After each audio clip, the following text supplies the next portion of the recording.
The following may contain language that is not suitable for all audiences.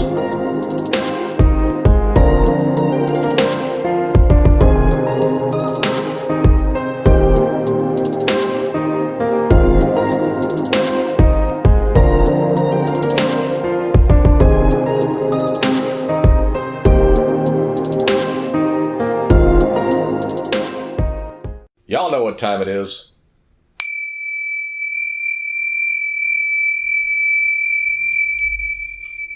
Woo! That's just, you take way too much joy in doing that. I love it. I love it.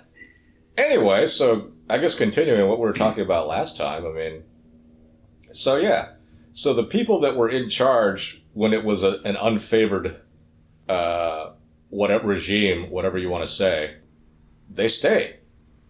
The bureaucrats. And there's even some statements about like the French Foreign Legion is France's mercenary army, which, you know, people like myself, I do make my share of French jokes and stuff, but it's not callous. It's not done callously. I mean, what is it like 50 or 70% of the men from 18 to 40 died in World War I. Yeah. And in World War II, I think they still lost a good chunk. More. Well, I don't think they lost more, but they lost a good number of people when the Nazis were coming in. Surprised there was anybody left. So, you know, yeah, I make fun of the French and their unmanliness, but it's really out of jest more than anything. Right. Because, you know, the French were dominant on the continent for hundreds of years. Yeah, and there was still like a serious resistance, wasn't there? Yeah. Hell, there are even some people that think that the French Revolution was caused by the United States, in that France gave us a lot of support in the fight against France's enemy, Britain, in the form of materials and money, and the fledgling United States just didn't pay them back. That's great. And so there was all this lack of money in France, so the Ponzi hoity-toity elites were putting the screws even more to the people. And it's not like the French Revolution was started by the rabble. It was the bourgeoisie. It was people that it was the unaristocratic folks that were, what was it, like the third estate? Yeah. Well, that's always an interesting, because I can't remember the name of the book I was reading. I was reading a book a couple of years ago, and he was talking about that and saying that revolutions don't happen. That usually, like, it's like there's like the classes are all rising up, and it's like one class that's starting to. No. It's a pretty well off class. But that's what I mean. That's what's because revolutions are always painted as this class that has nothing. It's a romantic view, though, right? I mean, we want to think that. But that's not how revolutions happen. That's not even how coups happen. Like the mutinies in armies. Yeah. It's not started by a bunch of privates. It's started by a bunch of colonels and majors. Yeah. So again, it's just romanticizing stuff. But then I'm like, why? Because the fiction is much cooler. The class that has nothing. Well, no, the fiction is much cooler. I mean, who wants to talk about how did you lose all that weight? Oh, I toughed it out. I exercised. I didn't eat. You know? I did all this junk. It's grueling. It's hard. It takes months, and I still hate doing it. Or, well, you know, there was a montage of a couple of songs, and I went from being super fat to being super thin. Yeah. So I understand that. I like the idea of the montage myself. But this isn't very important, but because I started with it. So the whole French Foreign Legion, right? Supposedly after the war, the French Foreign Legion got loads of Germans in their ranks. Huh. And the French Foreign Legion, man, they're like, hey, you could be a murderer, you could be whatever. You find your way to a French consulate and say, I want to be the French Foreign Legion, and hey, you get sent off to somewhere, wherever their training ground is, to learn French and learn how to be a soldier. And because they take everybody. And it's only on foreign soil. French foreign. They can only be on foreign soil. I think back in the 60s. Because they didn't want someone having control of a group of guys like that. Well, there was an attempted coup by like one of the divisions of the French Foreign Legion in the 60s, I think, and that division got disbanded. That division no longer exists. And this is before the French Foreign Legion. No, that's one of the things. But the French Foreign Legion, yeah, they can't operate on French soil, which would defeat the purpose of calling them the Foreign Legion. Well, yeah. Yeah. I mean, if you could operate on French soil, would you be? How could you call yourself the Foreign Legion? Are they called the FFL for short? I don't know. I think they're called like the Legion Étrangère or something. Uh-huh. In my horrible French, we've got a friend that speaks French, and I know if she's listening. Yeah, I know I pronounced it poorly. She seems like she speaks pretty good French. Get over it. Pretty good. Anyway, so that's an understatement. Sorry, no, I'm not. What were we saying? Oh yeah, so with the whole election thing, I mean, I think some things went on that probably weren't correct, but that happened before the election, and all these state legislatures that are crying foul about that. I mean, for one, I think it's a little late. It is a little bit late. You know, it's kind of like, but on the second part of it, if you had a hand in electing these fucktards, then you know it's also your fault. And I know how people don't want to blame the victim, but in certain cases, if the shoe fits.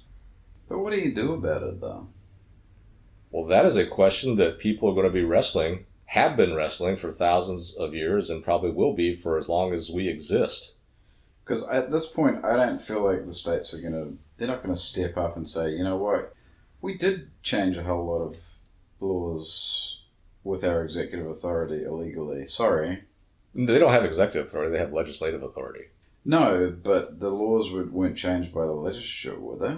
I think the legislature did decide that this was okay, and then there was a whole bunch of legal battles about. I thought it was just the governors running around doing stuff that with their executive authority. I'm a little hazy on this part right now, but I think a lot of state legislatures are like, oh yeah, we definitely need to do universal mail-in voting, and they just kind of gave it a rubber stamp.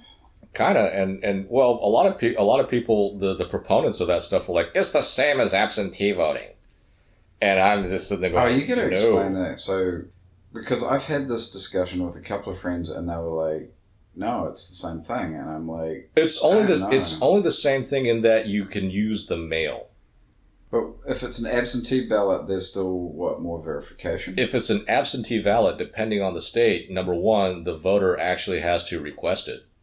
And upon requesting it, they also have to confirm their identity and various things. So it's not some scenario where 750,000 mail-in ballots are being sent out. No, it's not. It's millions. It's not hundreds of thousands. It's millions. Oh, I was talking about one state. But so you're saying millions of mail-in ballots got sent? Yeah, and lots of states. Well, California did it, and I don't know if it was because I was interested in doing the absentee thing. But at the time, they're just like, we're just going to send you one out. I'm like, okay. Because I think before I did request one, but you have a choice between doing it all the time and doing it just one time.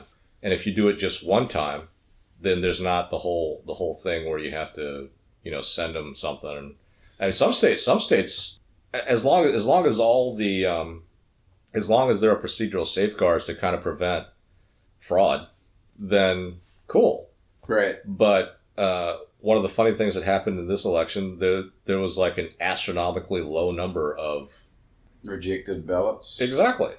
Yeah. It went from like 1% to 3% rejected to almost 0. Right. So I'm sitting there going, I've been to the DMV. I've had experiences with government bureaucracy outside of the DMV. There's no way on God's green earth that a bunch of states, that any state government can sit there and fix something in a matter of months. Like in Pennsylvania, their mail-in ballot snafus, rejections, all this there was like if it was like 1% to 3% in June, right? Mm-hmm. 5 months later, by November, they had magically fixed, like all these magically fixed to where there was almost none in November. I'm thinking that's a little suspect. Now, Should that be looked at and corrected? Yeah. I Can don't. you look at it and correct it at this point? Well, maybe not for this election, but if it's something that's going to continue, then it better be. Yeah. Because if it isn't, then there's going to be some beating of breasts and gnashing of teeth, and it's not just going to be among the people who quote unquote lost. Yeah. The whole idea of cheating going on in elections is like an open secret. It's that thing that everybody jokes about and laughs about. I don't know how prevalent it is, but it always exists. It's like the joke about the corrupt cop. Are all cops corrupt? I don't think so. But for some reason there's enough, and maybe there only needs to be one. But, there's that one that just kind of ruins it for everybody, I suppose. Well, to take your analogy, it seems like there's a lot of corrupt cops in this election. Heh. Yeah, there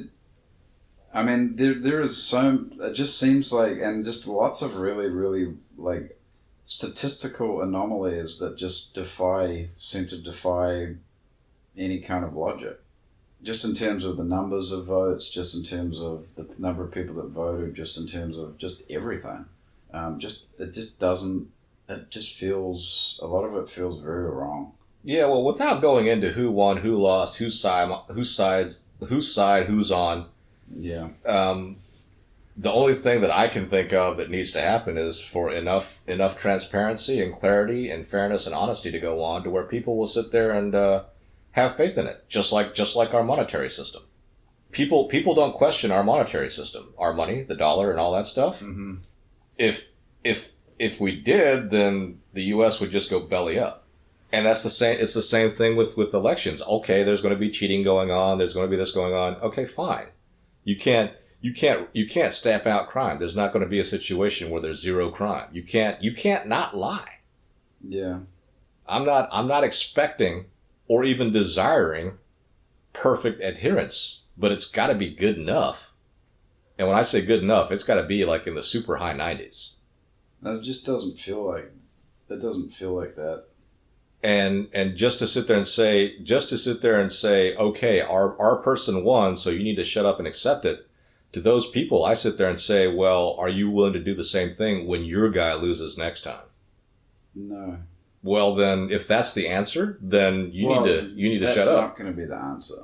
Well, of course not. That is the answer. Well, right. So don't even waste your breath saying, oh yeah, if that's going to be untrue, because if you can cheat rampantly, then it's going to be like my favorite Vladimir Putin joke. I like that joke. I love that joke. And if you want that situation to come about, then, by all means. And I think if you turn a blind eye to it at this point, whichever side you're on. I don't think anyone on either side should turn a blind eye. The only side they do, then it's... Well, yeah, if it's they... curtains. Exactly. It's the death of the Republic. Well, I don't know about that. I think it is. Well, if the beginning of... If this republic dies that quickly, which the country never does, mm-hmm.